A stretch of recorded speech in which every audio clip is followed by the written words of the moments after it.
ಅಂದ್ರೆ ಒಂದು POCSO case ಆಗಿದೆ ದೇವನಹಳ್ಳಿ ನಗರ ಠಾಣೆಯಲ್ಲಿ. ಜಾನ್ಸನ್ ಅನ್ನೋ ಒಬ್ಬ ವ್ಯಕ್ತಿ, ಆ ವ್ಯಕ್ತಿ 15 ವರ್ಷದ ಒಳಗಿನ ಒಂದು ಹೆಣ್ಣು ಮಗಳ ಮೇಲೆ ಲೈಂಗಿಕ ದೌರ್ಜನ್ಯ ಮಾಡಿದ್ದಾನೆ.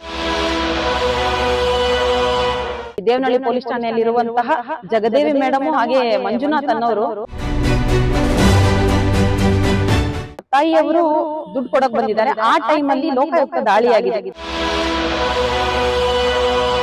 ಪೂರ್ಣಿಮಾ ಬಾರಿಮನಿ ಅಂತ ನಾನೊಬ್ಬಳು ಸಾಮಾಜಿಕ ಕಾರ್ಯಕರ್ತೆ, ಜೊತೆಗೆ ನಾನು ಬೀದಿ ಮದಿ ಮಕ್ಕಳು, ಕಟ್ಟಡ ಕಾರ್ಮಿಕ ಮಕ್ಕಳಿಗೆ ಫ್ರೀಯಾಗಿ ಎಜುಕೇಶನ್ ಕೊಡ್ತಾ ಇದ್ದೀನಿ. ನಮಗೆ ನಿನ್ನೆ ಒಂದು ಮಾಹಿತಿ ಬಂತು. ಏನು ಅಂದ್ರೆ ಒಂದು ಪೋಕ್ಸೋ ಕೇಸ್ ಆಗಿದೆ ದೇವನಹಳ್ಳಿ ನಗರ ಠಾಣೆಯಲ್ಲಿ. ಈ ನಗರ ಠಾಣೆಯಲ್ಲಿ ಏನಾಗಿದೆ ಅಂದ್ರೆ ಜಾನ್ಸನ್ ಅನ್ನೋ ಒಬ್ಬ ವ್ಯಕ್ತಿ, ಆ ವ್ಯಕ್ತಿ 15 ವರ್ಷದ ಒಳಗಿನ ಒಂದು ಹೆಣ್ಣು ಮಗಳ ಮೇಲೆ ಲೈಂಗಿಕ ದೌರ್ಜನ್ಯ ಮಾಡಿದ್ದಾನೆ. ಜೊತೆಗೆ ಆ ಕೇಸನ್ನ ತಿರು ಹಾಕಿದ್ದಾರೆ ದುಡ್ಡು ಕೊಟ್ಟು. ಈ ದೇವನಹಳ್ಳಿ ಪೊಲೀಸ್ ಠಾಣೆಯಲ್ಲಿರುವಂತಹ ಜಗದೇವಿ ಮೇಡಮ್ ಹಾಗೆ ಮಂಜುನಾಥ್ ಅನ್ನೋರು ಈ ದುಡ್ಡು ತಗೊಂಡು ಇದನ್ನ ತಿರು ಹಾಕಿದ್ದಾರೆ. ಜೊತೆಗೆ ಏನ್ ಲೈಂಗಿಕ ದೌರ್ಜನ್ಯ ಆಗಿದೆ ಅಲ್ಲ, ಆ ಹೆಣ್ಣು ಮಗು ಅವ್ರ ತಾಯಿ ಹತ್ರನೂ ದುಡ್ಡು ಡಿಮ್ಯಾಂಡ್ ಮಾಡಿದ್ದಾರೆ.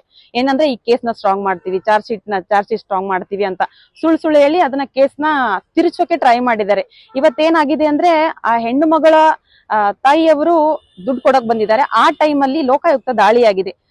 ವಂಶಿ ಕೃಷ್ಣ ಸರ್ ತಂಡದ ಜೊತೆಗೆ ದಾಳಿಯಾಗಿದೆ. ಆ ಟೈಮಲ್ಲಿ ಜಗದೇವಿ ಮತ್ತು ಮಂಜುನಾಥ್ ಅನ್ನೋರು ಎಸ್ಕೇಪ್ ಆಗ್ಬಿಟ್ಟಿದ್ದಾರೆ. ಆ ದುಡ್ಡನ್ನ ಅಂಬರೀಶ್ ಅನ್ನೋರು ತಗೊಂಡ್ಬಿಟ್ಟಿದ್ದಾರೆ. ಇದು ಒಂದು ಶ್ಲಾಘನೀಯ ಕೆಲಸ ಲೋಕಾಯುಕ್ತ ದಾಳಿಯಿಂದ ಅಂತ ಹೇಳಕ್ ಇಷ್ಟಪಡ್ತೀನಿ. ಜೊತೆಗೆ ಇಂತ ಒಂದು ಕೆಲಸ ಮಾಡ್ತಾರಲ್ಲ, ಪೋಕ್ಸೋ ಕೇಸನ್ನು ತಿರುಚಕ್ ಟ್ರೈ ಮಾಡ್ತಾರಲ್ಲ, ಅಂತಹ ಅಧಿಕಾರಿಗಳಿಗೆ ಧಿಕ್ಕಾರವಿರಲಿ. ಅಂತಹ ಪೊಲೀಸ್ ಅಧಿಕಾರಿಗಳಿಗೆ, ಎಲ್ಲರಿಗೂ ಅಂತ ಹೇಳ್ತಿಲ್ಲ, ಯಾಕಂದ್ರೆ ನಾವು ರಾಜ್ಯಾದ್ಯಂತ ಅಡ್ಡಾಡಿ ಈ ಪೋಕ್ಸೋ, ಬಾಲ್ಯ ವಿವಾಹ, ಹೆಣ್ಣು ಮಕ್ಕಳ ಮೇಲೆ ಆಗುತ್ತಿರೋ ದೌರ್ಜನ್ಯಗಳ ಬಗ್ಗೆ ತುಂಬಾ ಅವೇರ್ನೆಸ್ ಮೂಡಿಸ್ತಿರ್ತೀವಿ, ಅದು ಸ್ಪೆಷಲಿ ಕಲ್ಯಾಣ ಕರ್ನಾಟಕ ಭಾಗದಲ್ಲಿ. ಆದ್ರೆ ಇಂತ ಮೆಟ್ರೋಪಾಲಿಟನಿಕ್ ಸಿಟಿ ಅಂತಹ ಇಂತ ದೊಡ್ಡ ಊರುಗಳಲ್ಲೇ ಇಂಥವ್ ಆಗ್ತಾ ಇದಾವೆ. ಇದಕ್ಕೆ ಕುಮ್ಮಕ್ ಕೊಡ್ತಾ ಇರೋರು ಯಾರು ಅಂದ್ರೆ ಇಂತಹ ಪೊಲೀಸ್ ಅಧಿಕಾರಿಗಳು. ಈ ಪೊಲೀಸ್ ಅಧಿಕಾರಿಗಳಿಗೆ ನಾಚಿಕೆ ಆಗುತ್ತೋ ಇಲ್ಲೋ ಗೊತ್ತಿಲ್ಲ ನಿಜವಾಗ್ಲು. ಯಾಕಂದ್ರೆ ಅವರು ಒಂದ್ ಹೆಣ್ಣಾಗಿ ಇಂತ ಒಂದು ಕೇಸಲ್ಲಿ, ಇಂತ ಒಂದ್ ಚಿಕ್ಕ ಹೆಣ್ಣು ಮಗು ಕೇಸಲ್ಲಿ ದುಡ್ಡು ತಗೋತಾರೆ ಅಂದ್ರೆ ನಿಜವಾಗ್ಲೂ ಧಿಕ್ಕಾರವಿರಲಿ. ಜೊತೆಗೆ ಆ ಮಗುಗೆ 15 ವರ್ಷನೇ 2010ರಲ್ಲಿ ಹುಟ್ಟಿದೆ ಆ ಮಗು.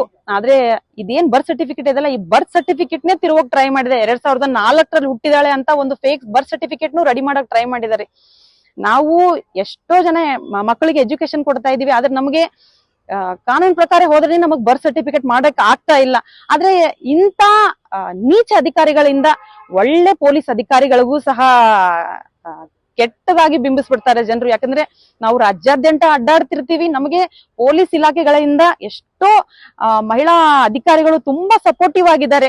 ಜೊತೆಗೆ ನಾವು ಸಹ ಹೆಣ್ಣು ಮಕ್ಕಳ ಎಜುಕೇಶನ್ ಬಗ್ಗೆ ಮತ್ತೆ ಹೆಣ್ಣು ಮಕ್ಕಳ ಮೇಲೆ ಆಗುತ್ತಿರೋ ದೌರ್ಜನ್ಯಗಳ ಬಗ್ಗೆ ನಾವು ಸಹ ಧ್ವನಿ ಎತ್ತುತ್ತೀವಿ.